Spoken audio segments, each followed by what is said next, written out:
Di kerajaan Aurea, raja dan para ksatrianya berkendara melewati perbukitan sambil mengejar seekor naga. Mereka mengikuti binatang itu ke dalam gua, di mana kelompok tersebut melihat sesuatu yang membuat mereka terkejut. Pada saat itu naga itu terbang masuk dan menghembuskan api untuk membunuh sebagian besar ksatria sekaligus, lalu dia menggunakan ekornya untuk menangkap ksatria yang tersisa satu persatu dan membunuh mereka juga. Terakhir dia mendekati raja, yang berlutut menunggu akhir. Berabad-abad kemudian, di sebuah negeri di utara, Floria dan Alodia menebang kayu apapun yang mereka temukan. Mereka adalah putri penguasa setempat dan berusaha semaksimal mungkin untuk membantu rakyatnya, yang menderita kelaparan dan kedinginan karena musim dingin yang melanda negeri tersebut. Semakin banyak orang yang pergi setiap harinya, yang berarti mereka mungkin tidak akan mempunyai kota sama sekali dalam waktu dekat. Mereka bergegas kembali ke rumah mereka dan menemukan ayah mereka, Lord Byford, dan ibu tirinya, Lady Byford, sedang berbicara dengan seorang biarawati, yang mengatakan bahwa Alodia akan melakukannya sebelum berangkat. Lord Byford kemudian memberitahu Alodia bahwa keluarga kerajaan Aurea ingin dia menikahi pangeran mereka. Awalnya Alodia menolak, tapi Byford berubah pikiran saat dia menunjukkan bahwa kota mereka akan menerima cukup uang untuk menyelamatkan hidup mereka selama bertahun-tahun yang akan datang. Beberapa waktu kemudian, keluarga tersebut berlayar ke Aurea. Ketika mereka sudah dekat dengan tujuan mereka, kapal memasuki kabut yang sangat tebal dan kelompok tersebut takut pada beberapa sosok menyeramkan di kegelapan, namun mereka ternyata adalah dua patung naga raksasa. Begitu mereka mendarat, keluarga tersebut terkagum-kagum melihat betapa makmurnya tanah tersebut dan kemegahan kastilnya. Para pelayan membawa mereka ke kamar masing-masing dan memberitahu bahwa mereka akan bertemu keluarga kerajaan keesokan harinya. Alodia pergi ke balkon untuk mengagumi pemandangan dan memperhatikan di balkon lain seorang gadis seusianya, yang segera dibawa pergi oleh seorang pelayan. Malam itu, Alodia tidak bisa tidur sehingga dia terus sibuk menggambar. Lalu dia pergi ke balkon untuk mencari udara segar dan menyadari tidak ada lampu di kamar gadis lain. Dia juga terkejut melihat obor di kejauhan, yang berarti seseorang sedang mendaki gunung di tengah malam. Keesokan harinya, keluarga Alodia bertemu dengan para bangsawan. Ratu Isabella mengirim Alodia untuk menghabiskan waktu bersama Pangeran Henry sebelum pernikahan. Setelah kecanggungan awal, Alodia dan Henry cocok dan melakukan percakapan yang sangat menyenangkan. Setelah Henry memuji keterampilan artistik Alodia dalam suratnya, Alodia bertanya tentang obor yang dilihatnya tadi malam. Henry menjelaskan bahwa ini adalah salah satu dari 3 upacara kuno yang menghormati nenek moyang mereka, oleh karena itu pernikahan dilakukan pada hari yang sama. Sementara itu di kastil, Lord Byford selesai mendiskusikan kesepakatan dengan Isabella dan terlihat sangat kesal. Lady Byford mencoba memeriksanya, tapi dia membentak dan berjanji tidak ada yang salah.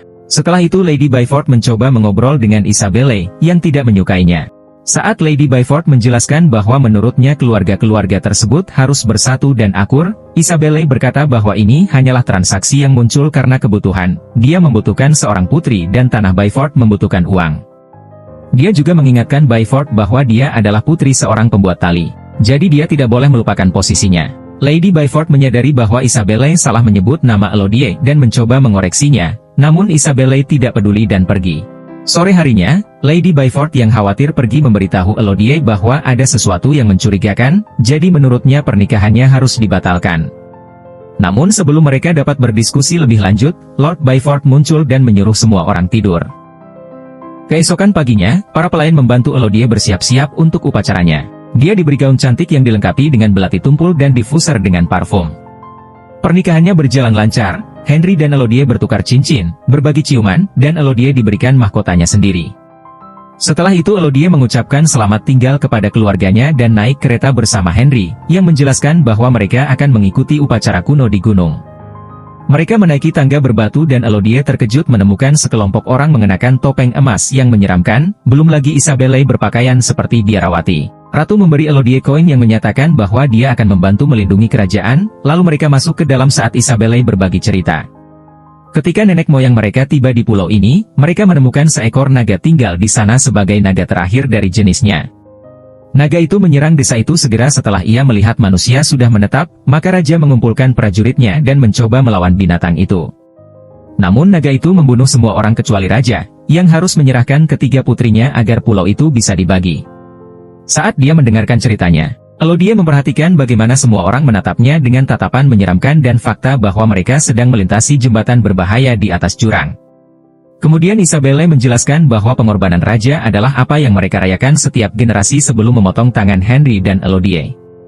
Dia mendorong mereka bersama-sama untuk mencampurkan darah mereka dan menutupinya dengan kain, mengumumkan bahwa Elodie kini resmi memiliki darah bangsawan.